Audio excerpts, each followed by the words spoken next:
മതസൗഹാർദ്ദത്തിൻ്റെ പ്രതീകമായ പാഞ്ചാലിമേട്ടിലേക്കായിരുന്നു ഇന്നത്തെ എൻ്റെ യാത്ര.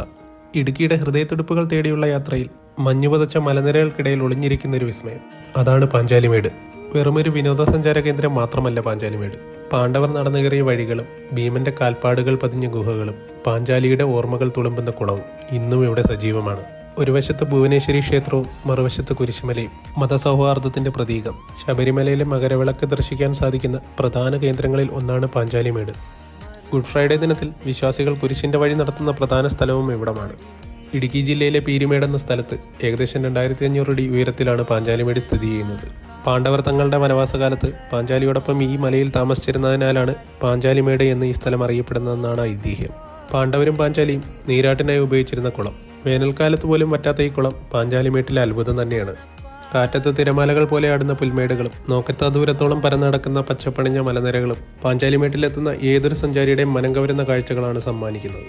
മതത്തിന്റെ പേരിൽ മനുഷ്യൻ തമ്മിൽ തല്ലാത്ത ഏതോ ഒരു കാലത്ത് ഒന്നായ ഒരു ഭൂമി. മനോഹരമായ അവിടുത്തെ കാഴ്ചകളെല്ലാം ആസ്വദിക്കുമ്പോഴും ഇന്ത്യയിൽ എല്ലായിടത്തും ഇതേപോലെ മതസൗഹാർദ്ദം ഉണ്ടായിരുന്നുവെങ്കിൽ എന്ന് ഞാൻ വല്ലാതെ ആശിച്ചു.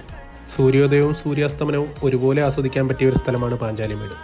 രാവിലെ 6 മണി മുതൽ വൈകുന്നേരം 6:30 വരെയാണ് ഇവിടുത്തെ പ്രവേശന സമയം. പാഞ്ചാലിമേട്ടിലെ വിശേഷങ്ങൾ എല്ലാവർക്കും ഇഷ്ടപ്പെട്ടെന്ന് കരുതുന്നു. കൂടുതൽ വിശേഷങ്ങളുമായി മറ്റൊരു വീഡിയോയിൽ കാണാം. ബൈ, ടാറ്റ.